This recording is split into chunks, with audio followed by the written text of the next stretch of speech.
j'avais 19-20 ans. Mais ma foi, elle est venue avec un cheminement, avant et après baptême, évidemment. Et en fait, le thème de ce témoignage, c'est la foi engage. Vous verrez pourquoi après. Je viens d'une famille qui n'est pas du tout catho, qui n'est pas du tout croyante. Mes parents se sont séparés, j'avais 5 ans. Et à l'époque, la loi n'obligeait pas en fait à ce que le deuxième parent ait aussi cette autorité parentale. Donc en fait, mon père, après, je ne l'ai plus jamais revu.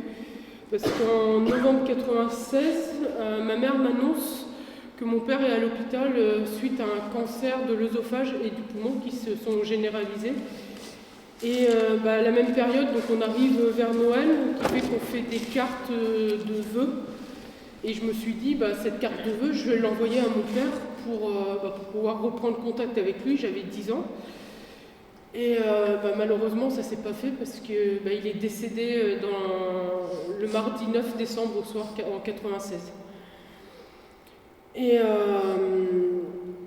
de là, après, j'ai commencé à me poser des questions. Je me suis dit, est-ce que Dieu existe vraiment? Si Dieu, pourquoi, si tu existes, pourquoi tu m'as fait ça? Au moment où je pouvais reprendre contact avec mon père, tu as tout coupé. Pourquoi? Et puis, c'est vrai que moi, du fait que mes parents n'étaient pas croyants, que j'étais pas baptisée, je ne suis pas allée au caté. Pourtant, je voyais mes camarades y aller, donc ça m'intéressait. J'ai toujours eu cette curiosité intellectuelle d'apprendre pas mal de choses et ça m'intéressait dans le soi, sans trop savoir si j'avais la foi. Et puis viennent les années de collège, début du collège, où pas mal de questions commencent à me tarauder. Je chemine petit à petit en écrivant, parce que moi j'aimais bien écrire.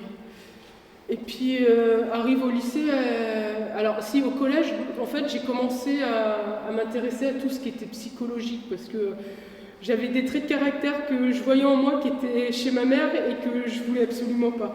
Donc j'ai commencé à voir un petit peu la psycho. Et après, donc, je chemine, j'arrive en terminale, et là il y a la philo. Alors là, la philo, les questions existentialistes, autant vous dire qu'elles étaient là. Et en plus, j'ai raté ma première terminale. Donc j'ai eu une deuxième terminale, donc une deuxième année de philo avec un prof qui voulait nous apprendre vraiment à réfléchir et pas simplement apprendre bêtement des notions. Qui fait que là, les questions, elles étaient là. Et l'été, donc entre ma deuxième terminale et mon entrée à la fac, avec ma mère, on allait à ce qu'on appelait le plan d'eau. En fait, c'est un étang. Et ma mère retrouvait un groupe de personnes qui discutaient et tout. Et souvent, c'était des personnes plus âgées. Et moi, je lançais des questions philosophiques. Et ce jour-là, j'ai lancé une question sur la mort. Alors, je ne me rappelle plus la question exacte, mais c'était sur la mort. Et il y a une dame d'une 50aine d'années qui a commencé à me répondre. Elle s'appelle Martine. Et donc j'apprends à la connaître, je chemine un peu avec elle. Elle me présente son mari avec qui j'ai cheminé aussi. Et arrivé au mois d'octobre, en fait, l'aumônerie du doyenné avait mis en place un festival qui s'appelait le Festival Open Spirit. Et donc ce couple me dit, Josiane, il y a ce festival de musique, est-ce que tu voudrais venir? Par contre, c'est chrétien. Bon, je fais, ouais, pourquoi pas. Je ne sors jamais, ça peut être une occasion. Et là, tout commence. Effectivement, donc on est en octobre 2005. Je vais à ce festival, et là, il y a un groupe qui s'appelle Ararat, qui ont des paroles de musique qui me rejoignent, quoi. Il y avait une chanson, c'est Ta place. Ta place. Oui, qui que tu sois, quel que soit ton parcours, tu as ta place sur cette terre. Ton chemin vaut la peine d'être vécu. Et il y a eu une autre musique où c'était plus une prière. C'était Nous levons les mains vers toi. Et là, en fait, le groupe, moi j'étais au milieu de tout le monde, pas croyante. Et le groupe nous demande de tous nous prendre la main et de lever. Je fais, on va faire comme tout le monde. Hein. Mais du coup, ce groupe-là m'a vraiment touchée à tel point qu'à la fin du concert, j'ai acheté le CD qui a tourné en boucle pendant 1 an. Arrive l'année d'après, octobre 2006, le couple me dit est-ce que tu veux retourner au festival? Bah ouais, c'était cool la première fois, je veux bien.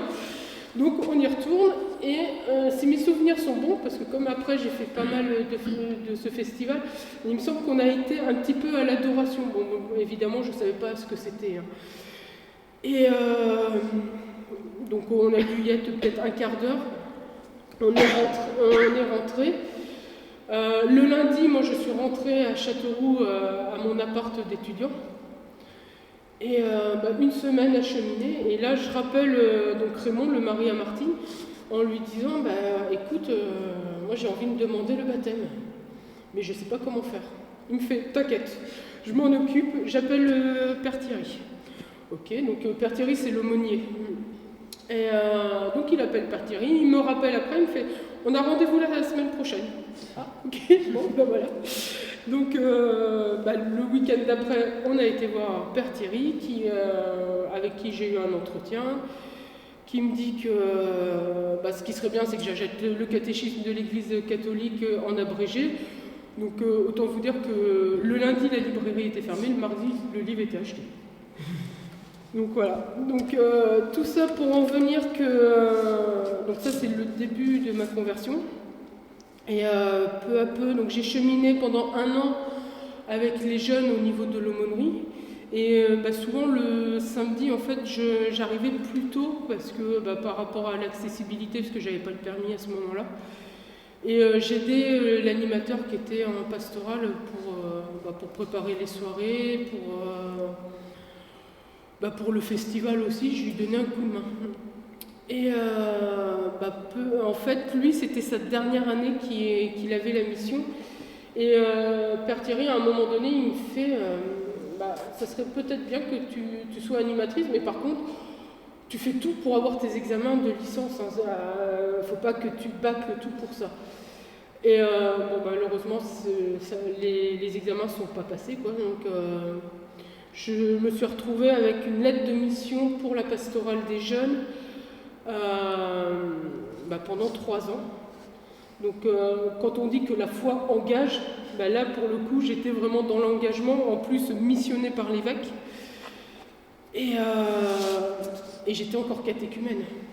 Parce que j'ai reçu alors c'était en octobre 2007.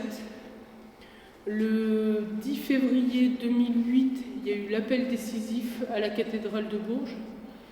J'ai reçu le baptême le 22 mars 2008 à la veillée pascale, ainsi que la première communion. Et ma confirmation le 19 mai. Donc en fait, j'ai eu ma mission avant d'être baptisée.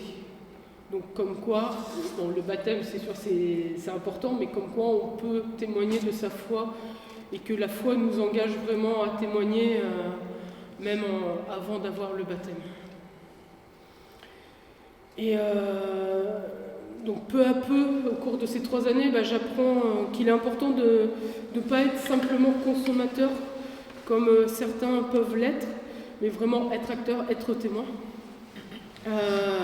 Pourquoi? Parce que en fait, en se donnant, en témoignant de notre foi, on se nourrit aussi, on nourrit notre foi. Parce que on est obligé de se bouger pour apporter quelque chose aux autres. Et je nourris aussi ma relation avec Dieu. Et donc suite à ces 3 années où j'avais donné quand même pas mal, je suis partie à l'école de la foi à Coutances, donc dans le nord-ouest de la France, dans le département de la Manche. Et là, Père Thierry, il me fait « T'as appris à donner, maintenant apprends à recevoir ». Parce que c'est important de recevoir pour pouvoir mieux donner après. Donc je pars à Coutances.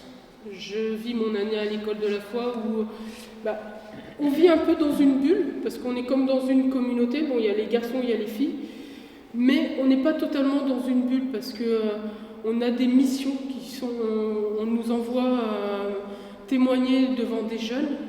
On avait aussi nos propres missions hebdomadaires. Et moi, je me suis retrouvée.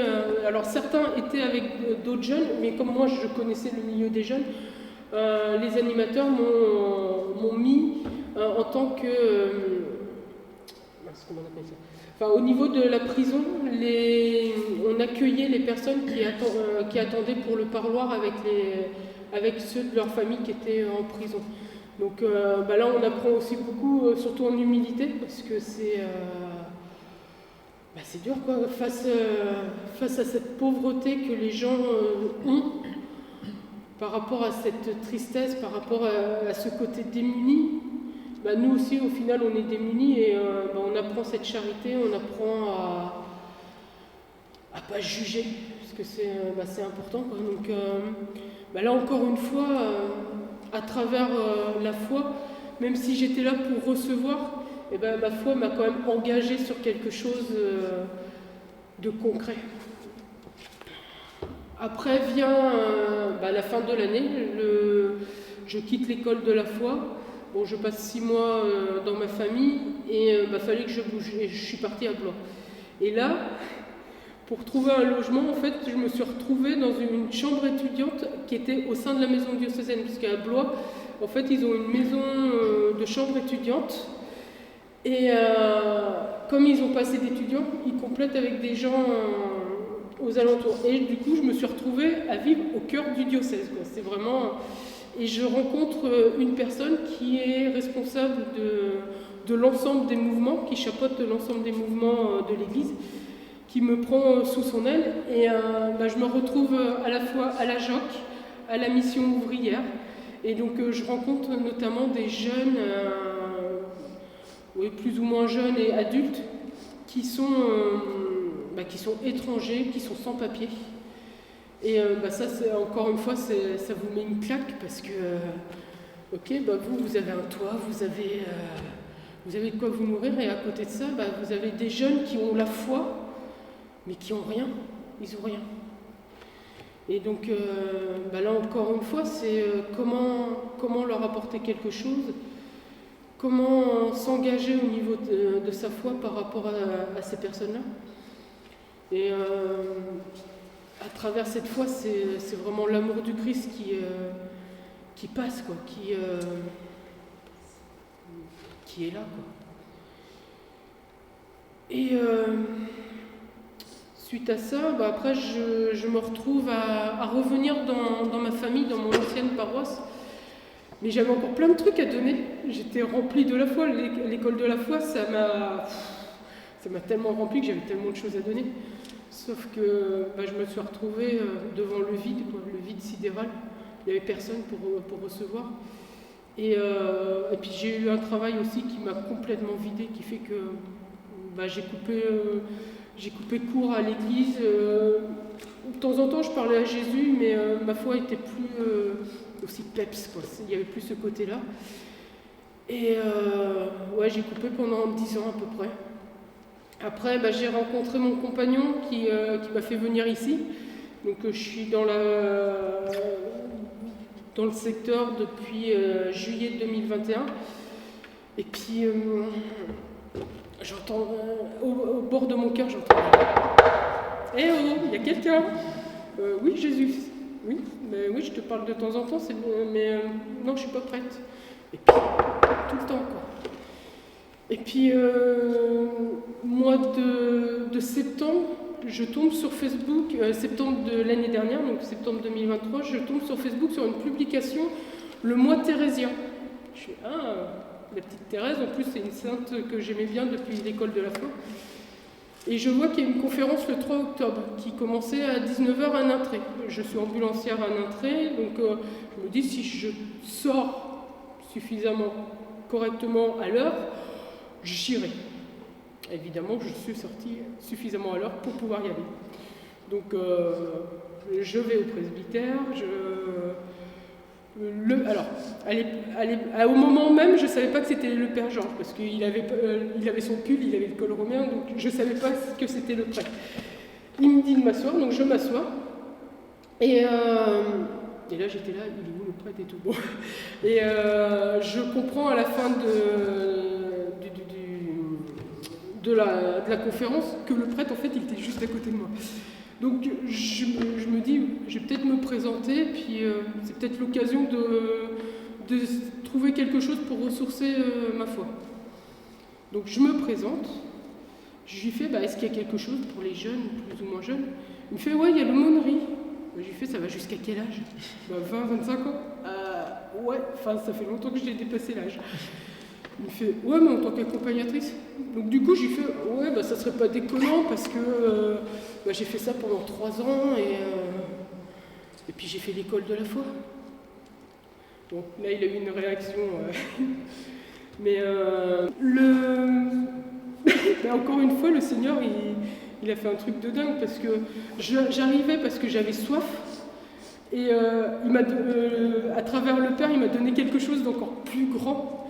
Et aujourd'hui, je rends grâce au Seigneur par rapport à ce que le Père Georges m'a proposé, parce que j'aurais cheminé juste en tant que consommateur, comme je vous disais au départ, et j'aurais pas cheminé aussi rapidement au cours de l'année dernière que j'ai cheminé en aidant les jeunes à grandir dans leur foi, parce que en aidant les jeunes, je me suis engagée, et en m'engageant, ma foi a grandi. Et grâce à Dieu, aujourd'hui, je peux vous témoigner de tout ça, et j'espère que je vais pouvoir transmettre le plus possible à nos jeunes. Et ça, c'est le Seigneur qui peut s'en rendre compte. Merci.